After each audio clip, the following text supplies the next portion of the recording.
Sandiwara Radio, misteri dari Gunung Merapi. Dalam kisah Pengantin Lembah Hantu.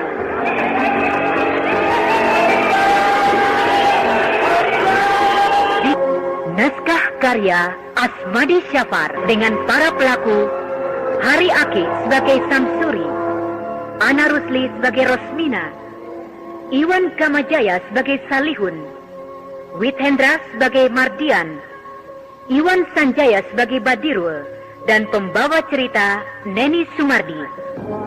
Pada bagian keempat telah dikisahkan, Rosmina dengan hati-hati telah menanyakan dan menjajaki bagaimana sikap suaminya pada segala macam siluman atau jadian yang sedang ramai dibicarakan oleh para tetangga mereka. Tetapi dia kecewa, suaminya menanggapinya hanya sepintas lalu saja. Di samping itu, Farida pun mengalami hal yang sama walaupun coraknya yang berbeda.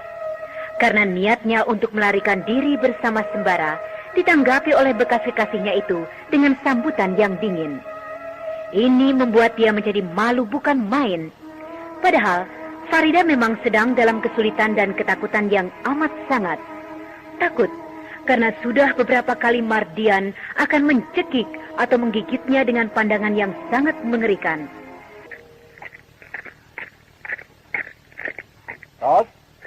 Rosmina. Ros? Oh. Kau sakit? Tidak. Kenapa kau muram saja? Aku tidak apa-apa, Bang. Aku hanya berpikir, kenapa siluman itu menghilang dekat rumah kita? Bahkan katanya, hilang seolah-olah masuk ke dalam rumah ini. Kau selalu membicarakan tentang siluman. Apa tidak ada yang lain yang harus dibicarakan? Sudahlah. Nih, lihat.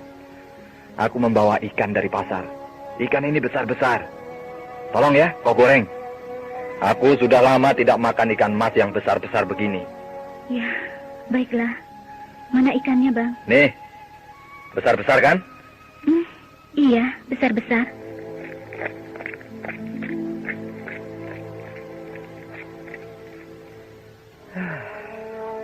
Tampaknya istriku sedang sakit. Atau ada sesuatu yang dipikirkannya. Dia selalu bicara tentang siluman itu. Ada-ada saja. Atau memang dia sedang ketakutan karena peristiwa malam itu.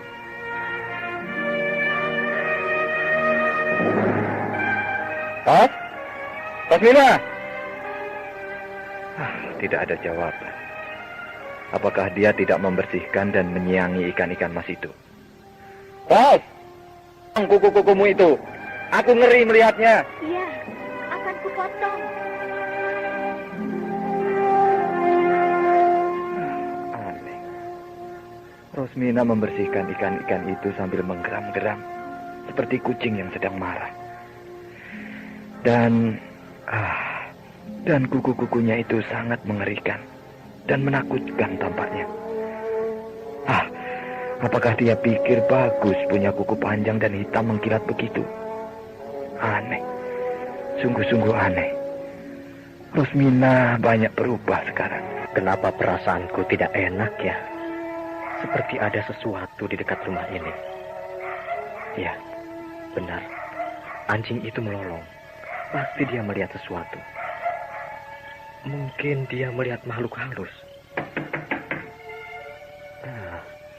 Tampaknya makhluk itu dekat dengan rumahku.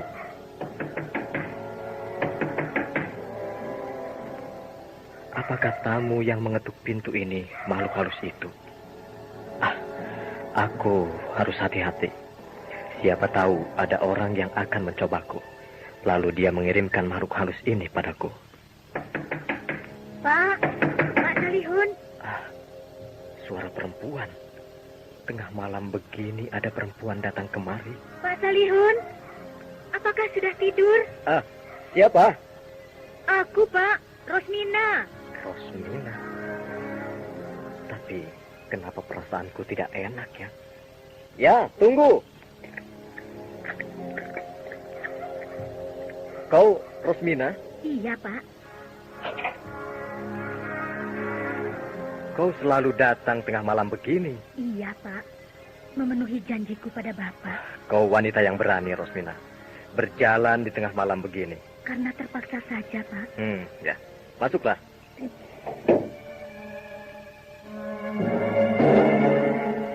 Duduklah. Terima kasih. Tapi perasaanku tetap tidak enak. Apa mungkin Rosmina ini menjadi siluman? Kenapa Bapak memandangku begitu? Tampaknya kau sedikit pucat. Apa kau sakit? Tidak, aku tidak apa-apa. Tampaknya dia agak aneh. Bagaimana dengan kemenakanmu itu? Ya itu, Pak. Sebabnya saya datang kemari agak terlambat. Kenapa dia? Dia ternyata takut untuk diajak kemari. Takut? Takut padaku begitu? Entahlah, aku tidak tahu. Tapi tampaknya dia tidak mau ke rumah ini. Susah aku membujuknya.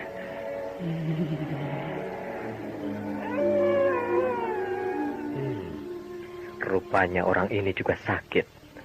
Dia menggeram seperti kucing. Aku akan coba dia.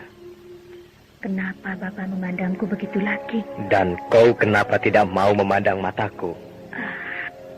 Aku tidak tahan memandang mata Bapak. Lihatlah mataku, lurus-lurus.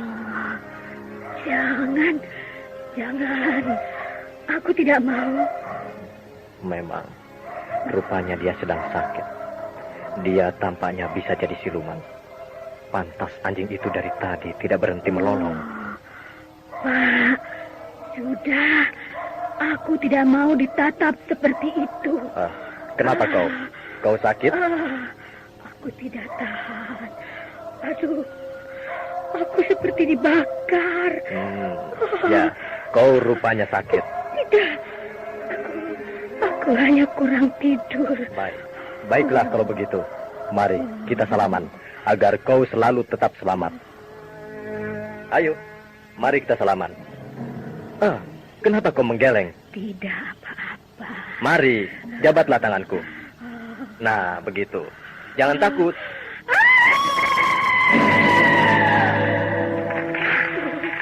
Aduh, badanku terasa terbakar. Kau rupanya sakit seperti Mardian, Rosmina. Tangan Bapak seperti besi panas. Sudah lama kau sakit begini? Iya, aku ketularan dari Mardia. Pantas. Waktu itu kau berniat betul menanyakan bagaimana cara mengobati penyakit seperti ini. Iya, Pak. Tolonglah aku. Kau harus pergi ke lembah hantu. Lembah hantu? Aku harus masuk ke sana. Ya, itu jalan satu-satunya yang bisa kau tempuh. Kecuali bila kau mau mencari Ki Buranda, orang yang memang hebat luar biasa itu. Apakah berat syarat-syaratnya, Pak Salihun? Kau harus membawa seorang wanita muda ke sana sebagai korban. Bisa? Aku harus membawa seorang wanita untuk dikorbankan di sana? Ya, itu syarat yang paling berat. Dan wanita itu akan mati di sana. Kenapa? Kau tidak mau? Sedangkan kalau kau haus darah, kau mau membunuh siapa saja. Apa saja. Asal kau dapat menghisap darahnya. Lalu, apalagi syaratnya, Pak Salihun? Kau sanggup? Ya, akan ku coba. Nanti di sana kau harus masuk sebuah goa yang dihuni oleh seekor ular hitam. Hah? Ular hitam? Dan aku lalu akan diapakannya? Serahkanlah korban yang kau bawa padanya. Sangat mengerikan. Dan wanita itu tentu dibunuh oleh ular itu. Aku tidak tahu, tapi itulah syaratnya. Kalau kau tidak bisa, maka sulit bagimu untuk keluar dari lembah hantu itu. Bagaimana? Kau sanggup? Tapi rasanya sulit aku memenuhi syarat itu, Pak Salihun. Ya, terserah padamu, Rosmina. Kalau kau tidak bisa mengobati penyakitmu ini, maka pada suatu saat kau akan mati dibunuh oleh orang-orang kampung. Kalau mereka tahu bahwa kau adalah wanita siluman. Aku akan mati dibunuh oleh orang-orang kampung? Ya, bagaimana? Kau pilih yang mana? Ya, biarlah akan ku cari. Wanita mana yang akan aku bawa ke sana? Baik.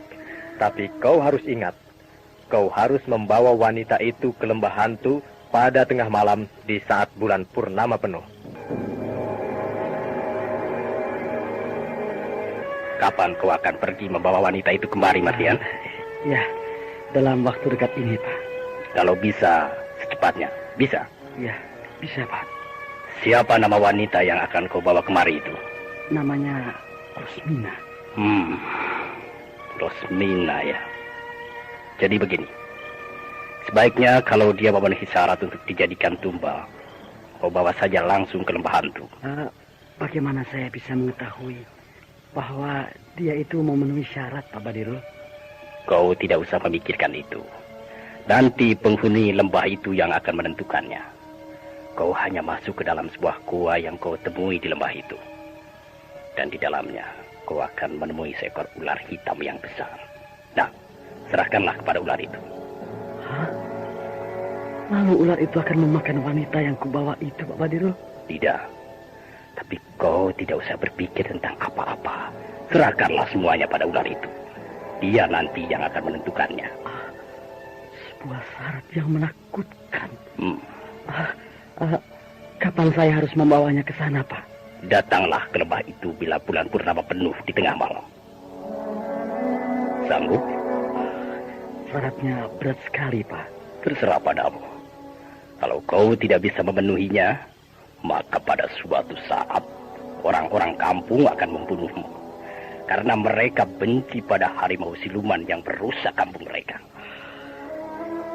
Sekarang aku serba susah. Bagaimana? Sanggup? Iya. Akan saya coba, Pak. Nah, kalau begitu, pergilah sekarang ke kampung. Pujuk wanita itu. Tapi bagaimana kalau aku tiba-tiba ingin menghisap darahnya, Pak? Jangan kau lakukan itu. Dia harus jadi persembahan penghuni lembahan. Tapi kalau saya tidak bisa memenuhi kehendak saya itu, maka saya akan tetap menjadi harimau. Dan orang-orang tentu akan tahu perbuatan saya. Lalu mereka akan membunuhmu. Begitu? Pak, Ya. saya takut itu, Pak. Ya. Memang begitu penderitaan yang harus kau hadapi. Aku tidak bisa menolongmu bila kau jauh dari dekat. Lalu, bagaimana cara saya menyelamatkan diri, Pak? Kau harus melakukan seperti yang pernah kau tempuh selama ini. Walaupun kau harus membunuh orang atau hewan. Tapi apa boleh buat? Hanya itu yang bisa kau lakukan. Ini aku serba salah. Nah, 2 hari lagi. Kau pergilah menjemput wanita itu. Lalu bawalah ke lembah hantu. Tapi ingat, kau harus masuk kampungmu pada malam hari. Iya, Pak. Akan aku lakukan. Dan bawalah ini. Sebuah pundi-pundi dari kulit ular. Bila kau dalam bahaya, maka kau harus masukkan kepalamu ke dalam pundi-pundi ini. Maka kau tidak akan terlihat oleh siapapun. Iya, terima kasih, Pak. Saya merasa berhutang budi pada Bapak. Jangan berterima kasih dulu. Kerja kita belum selesai. Nanti kalau sudah berhasil, tanpa kau suruh, aku akan meminta imbalannya padamu. Iya, Pak. Aku akan penuhi apa saja yang Bapak minta. Betul begitu? Betul, Pak. Saya berjanji. Bagus. Janjimu nanti pasti akan kutagih. Nah, terimalah pundi-pundi ini.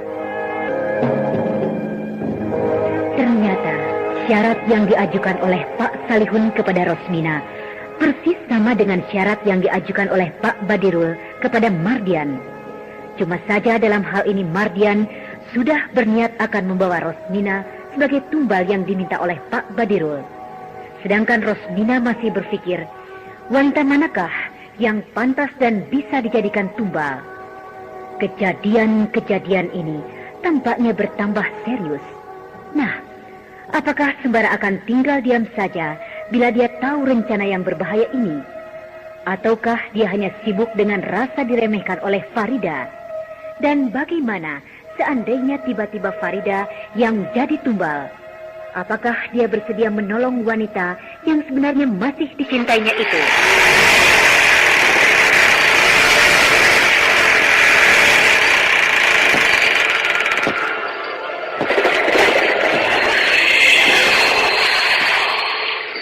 Saudara pendengar, demikian tadi telah kita ikuti serial Sandiwara Radio ini. Sampai jumpa esok hari pada waktu dan gelombang yang sama.